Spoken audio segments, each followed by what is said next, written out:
Proclamación del Santo Evangelio de Jesucristo según San Marcos.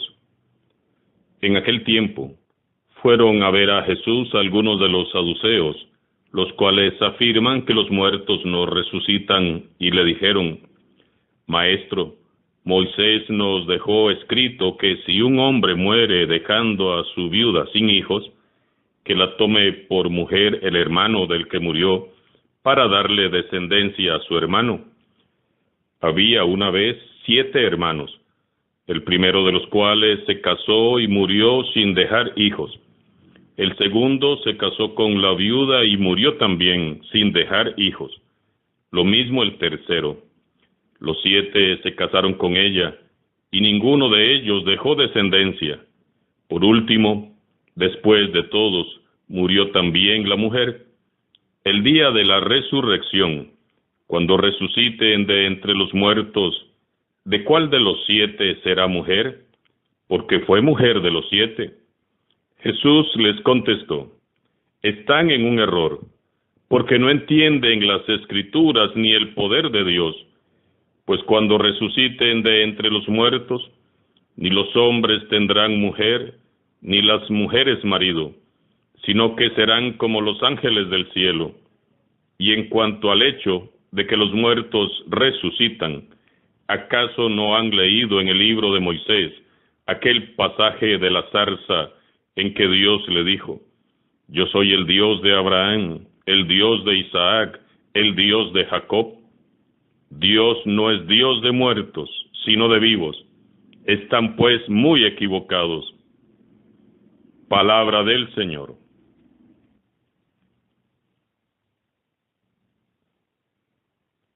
Hoy comprendemos, a la luz del Evangelio escuchado, que tenemos que dejar ya de ver las cosas a nuestra manera y aprender a ver las cosas con los ojos de Dios.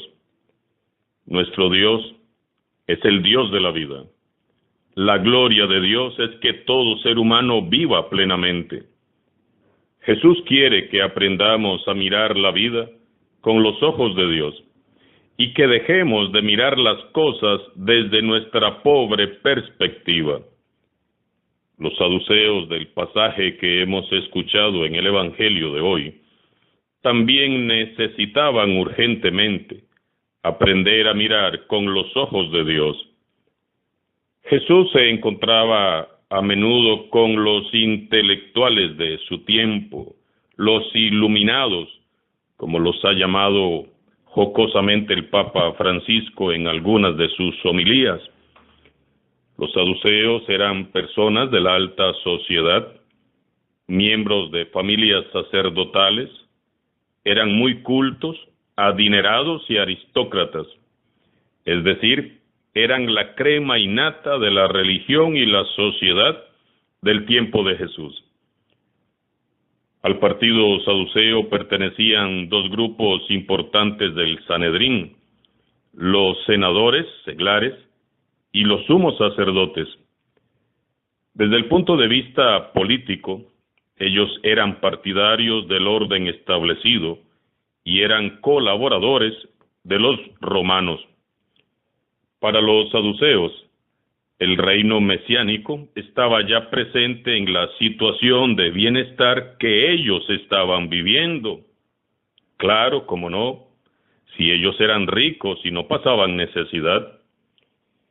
Ellos seguían así la llamada teología de la retribución, que distorsionaba la realidad y distorsionaba completamente la imagen de Dios. Según esta teología, Dios retribuía con riquezas y bienestar a los que observaban la ley de Dios y eran muy buenos, o sea, ellos, y castigaba con sufrimientos, miseria y pobreza a los malos y desobedientes. Así se entiende por qué los saduceos no querían los cambios en la religión que había venido a proponerles Jesús. El Dios Padre bueno y misericordioso que predicaba Jesús, el Padre bueno que busca y espera a sus hijos pecadores, no era del gusto de los saduceos. Ellos querían que la religión permaneciera tal y como había sido siempre, inmutable, según ellos, como Dios mismo. Un grupo de ellos va a buscar a Jesús y se acercan para tratar de superarlo en sabiduría. ¡Qué vergüenza! ¿Se imaginan? Sentirse más sabios que Jesús, solo porque tenían unos cuantos diplomas y un poco de dinero. Veamos cómo Jesús no la tuvo nada fácil. Definitiva y decididamente, la gente importante de este mundo chocaba y sigue chocando de frente con su mensaje y su estilo de vida. Como ellos no creían en la resurrección, pues según sus creencias la persona se perpetuaba, es decir, pervivía por medio de los hijos y su descendencia, pero no había más allá. Se apoyan entonces en esta ocasión en una historia de una mujer que ha perdido a 7 maridos para tratar de ridiculizar la idea de la resurrección y ridiculizar a la vez a Jesús. El día de la resurrección, ¿de cuál de los 7 hermanos será la mujer?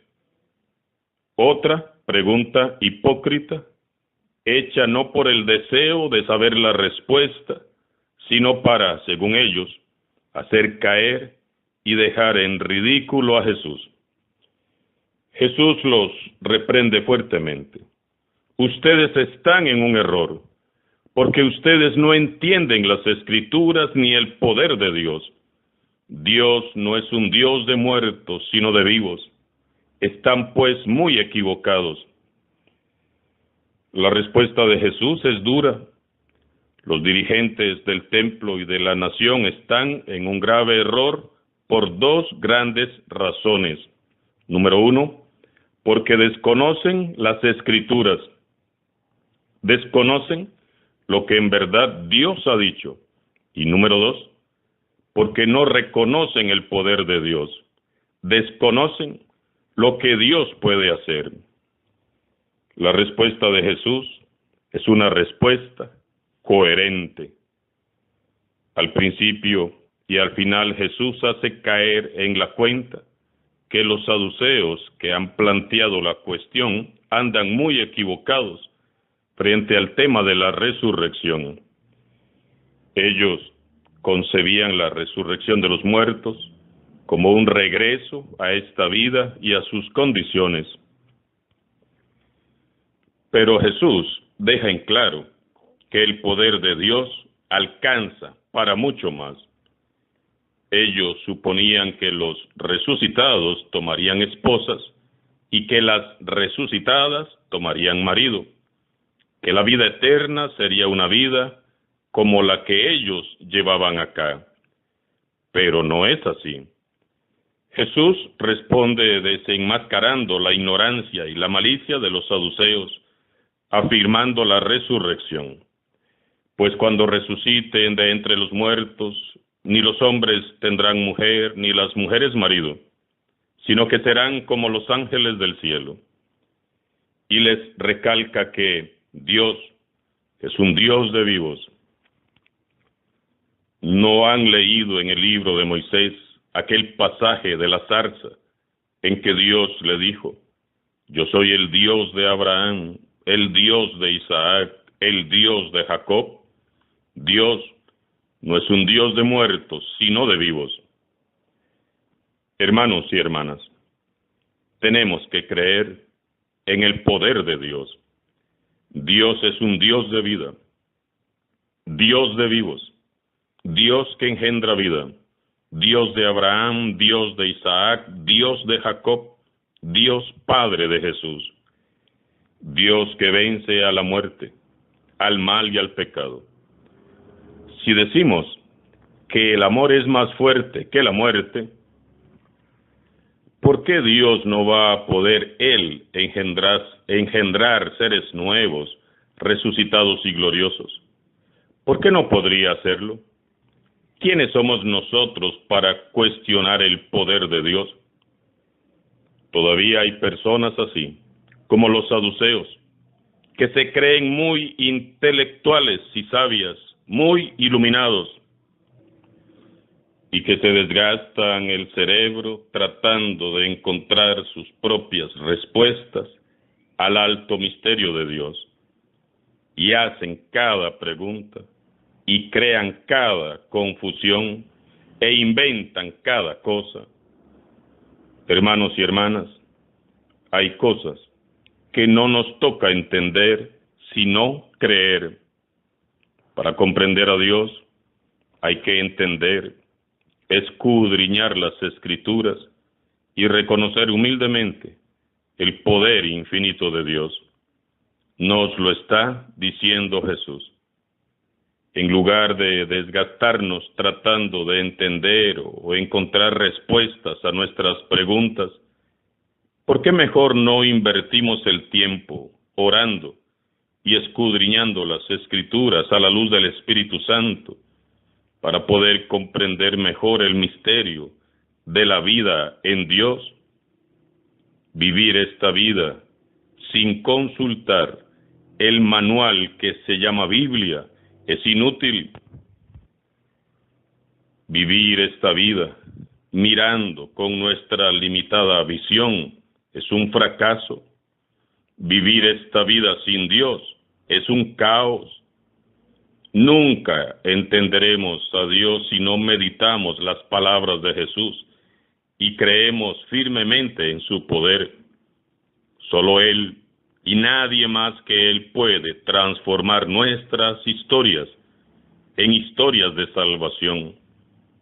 Busquemos refugio siempre en Él y nunca dudemos de su poder. Señor Jesús, haz que amemos las Escrituras y abre nuestra inteligencia a su comprensión. Dios de vivos, haz que amemos la vida y que en toda ocasión busquemos siempre refugio en ti. Sabemos que eres grande y poderoso. Creemos en ti, Señor Jesús. Creemos en tu poder. Sabemos que eres grande, poderoso y majestuoso, Señor. Aumentanos la fe y concédenos el don de la humildad. Amén. Alabado sea Jesucristo, sea por siempre, bendito y alabado.